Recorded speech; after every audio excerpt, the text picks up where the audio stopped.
tardes. Mi nombre es Gabriel Ruiz Ortega y esta es una edición más de Caretas, aquí en nuestra cuenta de Facebook y también en nuestra cuenta de Instagram también. En esta ocasión nos acompaña el reconocido abogado penalista Carlos Caro. Muy buenas tardes, Carlos. ¿Cómo estás? ¿Qué tal? ¿Qué tal, Gabriel? Un gusto saludarte. Gracias por la invitación. No, más bien gracias a ti por tu tiempo. Sabes, Carlos, hay muchas cosas que están pasando en estas últimas horas, ¿no? Como que Perú nos recuerda mucho a Macondo, ¿no? O sea, donde todo pasa, todo ocurre, ¿no?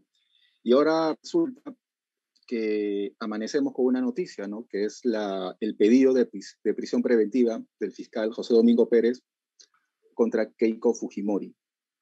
Es un tema bastante delicado debido al contexto, pero mucha gente quiere saber cuál es el escenario judicial que le corresponde a Keiko Fujimori si en caso, digamos, hay pruebas o fundamentos de lo que señala el fiscal Pérez.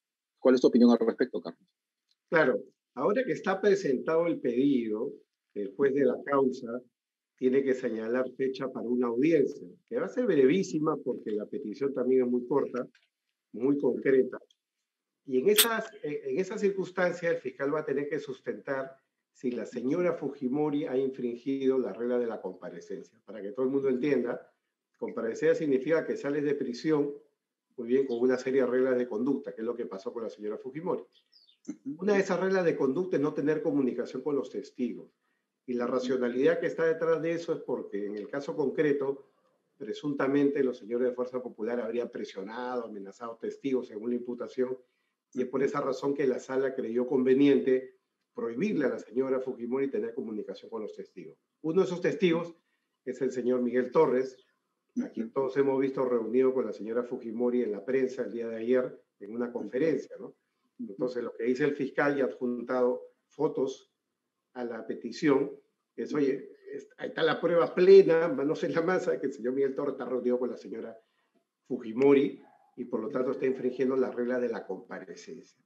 Bueno, entonces, este es un tema muy matemático y en principio, digamos, con una prueba así, causa para una audiencia existe, sin duda. Otra cosa es si el juez va a aceptar la medida, dado que en la ley procesal peruana existe una regla muy concreta. Me estoy refiriendo específicamente al artículo 187, numeral 3 del nuevo Código Procesal Penal, que dice que en efecto el juez puede cambiar una libertad, comparecencia con restricciones, por una detención preventiva, pero siempre y cuando se viole la regla de conducta más de una vez. Es decir, tiene que haber una advertencia. El fiscal o el juez tienen que hacer una previa advertencia, en este caso a la señora Fujimori.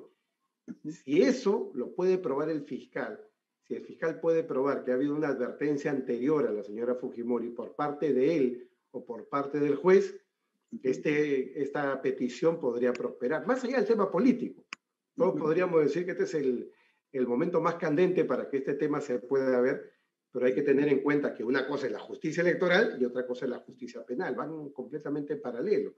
Por más de que se entrecrucen en la práctica y generen ruido, pero desde el punto de vista jurídico son dos cosas completamente paralelas. Entonces yo estoy deduciendo, Carlos, de lo que dices, de que tiene entonces mucho sustento fáctico lo que está pidiendo el fiscal Pérez. Claro, la cuestión es matemática, ¿no? Porque, ojo, que la regla procesal que le impuso la sala no está condicionada. La sala no le ha dicho, señora, le prohíbo comunicarse por temas del proceso. Y por lo tanto le autorizo que usted se comunique por temas políticos o personales o de amistad. No, la sala ha dicho prohibición absoluta de comunicación con testigos. No ha dicho si el testigo es tu amigo, tu enemigo, si lo conoces, si es tu vecino. No. O sea, la regla es clara. Entonces, desde ese punto de vista, matemáticamente hablando, habría una suerte de infracción a la regla, pero como reitero, la ley te da una segunda oportunidad. El artículo 287.3 del Código Procesal Penal dice que no es que esto sea automático, no es que infringes la regla y automáticamente te vas a prisión. Tiene que haber al medio una advertencia. El fiscal tiene que haber requerido a la señora Fujimori para que adecue su conducta a las reglas de la comparecencia, o el fiscal o el juez, dice la ley. Claro. Eso es algo que tiene que probar el fiscal. El fiscal va a tener la audiencia que decir, ya la señora Fujimori con fecha tal, y advertimos de que ya estaba infringiendo la regla, por lo tanto, ella es una suerte de reiterante o contumaz, digamos, en la infracción de estas reglas. Si eso lo puede probar, entonces el juez tendría la posibilidad de imponer la detención preventiva. Justo tú has dicho algo que es clave, ¿no? Que hay que aclarar para los seguidores, es que por un lado va el camino formal, legal, y por otro lado va el camino político. Sin embargo, Carlos, estamos en un contexto polarizado donde hay voces que indican de que esto también obedece a un cálculo político, ¿no? En el sentido de que justamente viene este pedido tras la denuncia que hace Keiko Fujimori el día de ayer, ¿no? Sobre la impugnación de actas, ¿no? O la revisión de estas. En este sentido, Carlos, ¿cómo tendría que manejarse, en este caso la Fiscalía, para, para no tener más cuestionamientos? Porque obviamente se presta esto. Y no olvidemos que estamos en un evento muy especial, es prácticamente muy sui generis en ese sentido. Sí, sí. A mí me queda claro que el fiscal Pérez ha sido absolutamente rígido y duro con la señora Fujimori a lo largo del proceso, pero también recordemos que cuando se trataba de la campaña, él incluso opinó favorablemente para que ella en segunda vuelta pueda viajar al interior del país.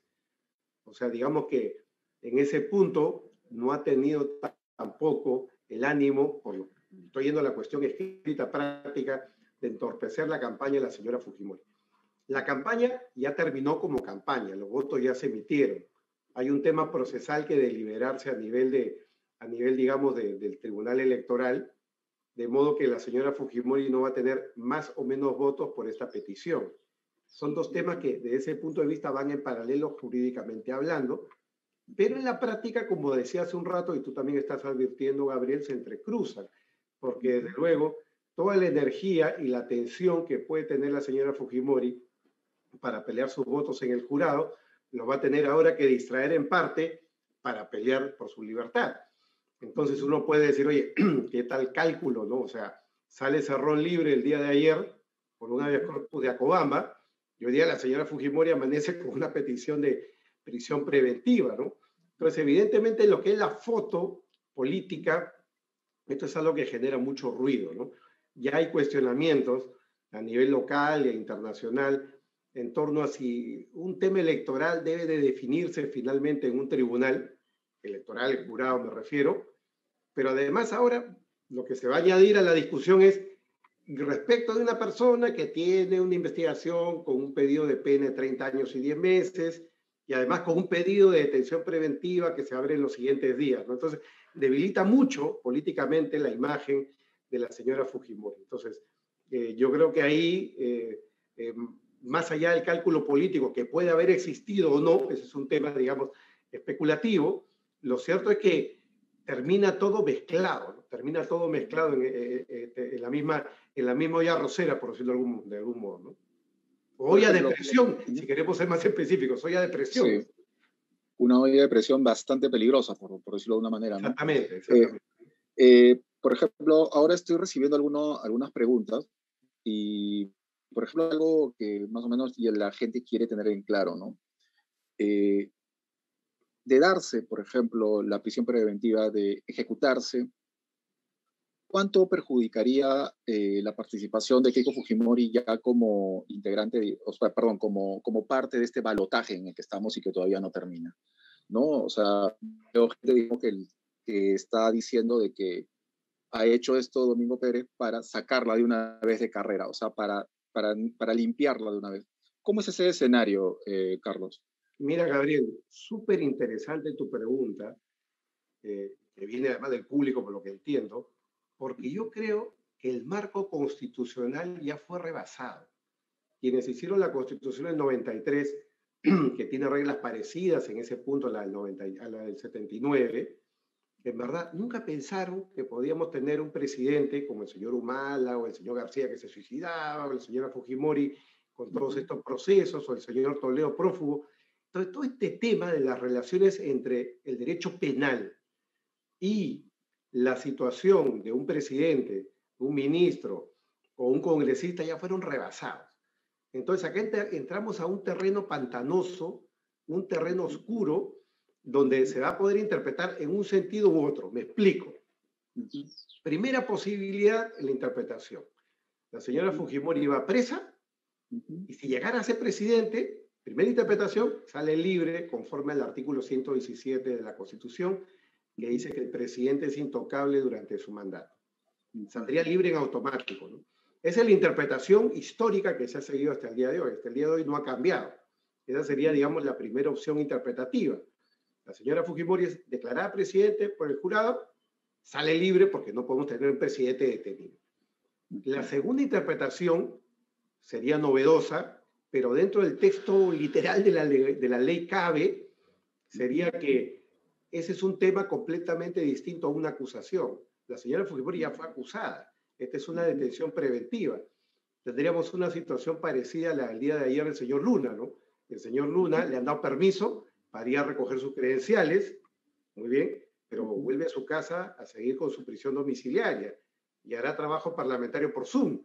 Y de repente, por ser uno de tantos parlamentarios, eso no llama mucho la atención.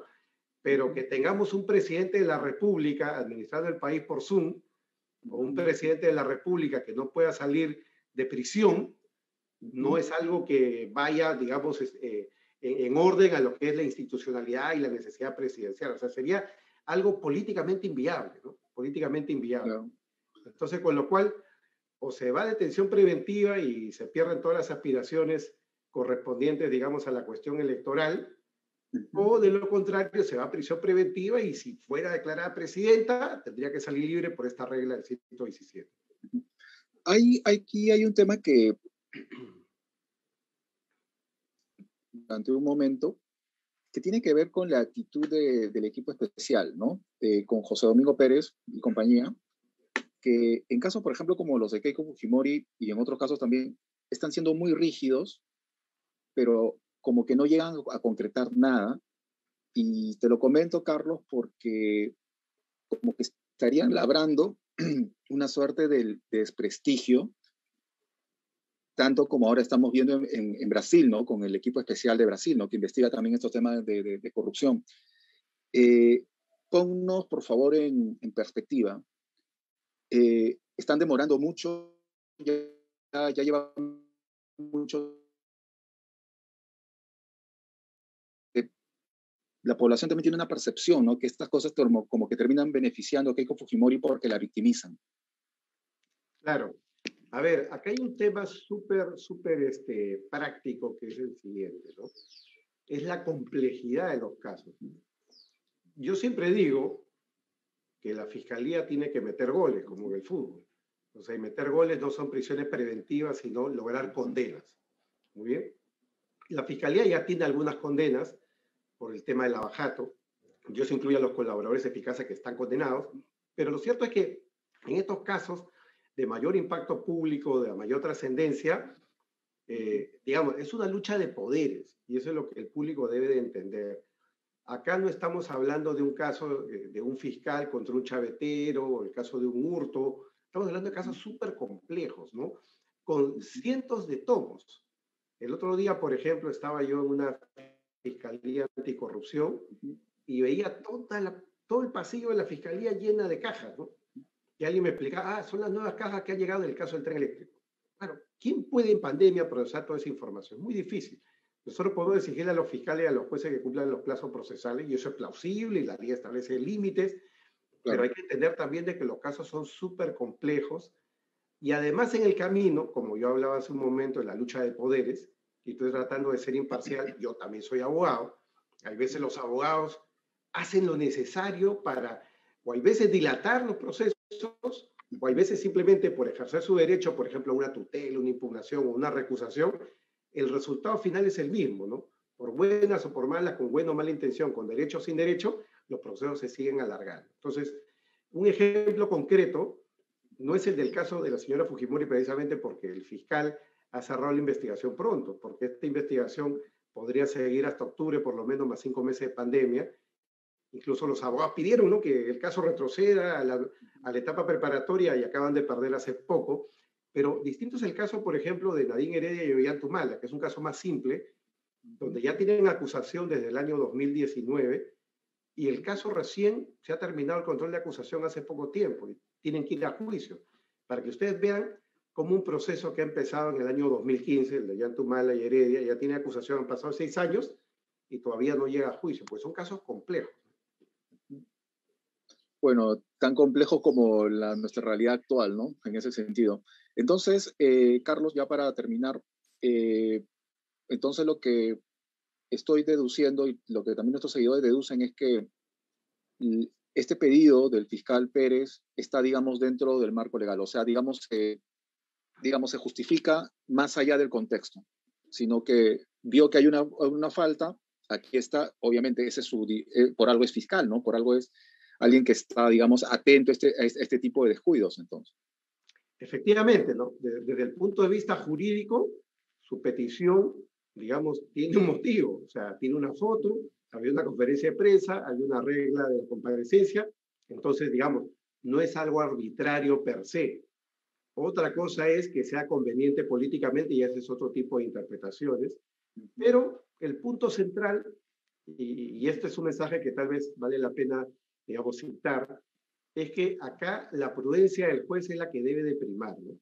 Y el juez, hasta este momento, pese a que ha sido muy duro también con la señora Fujimori, porque fue el que le impuso la segunda detención preventiva, el juez, recordemos, también rechazó la suspensión del Partido Fuerza Popular. En diciembre del año pasado rechazó la petición, puso una serie de reglas de conducta a la organización, que incluso la sala luego rechazó, y hoy en día Fuerza Popular no tiene ninguna restricción política, ¿no?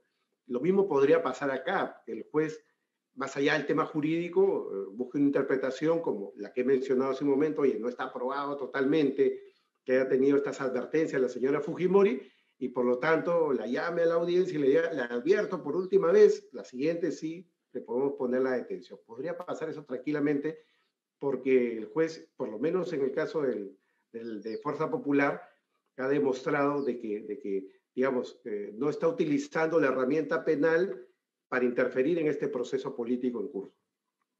Bueno, Carlos, muchas gracias por tu tiempo.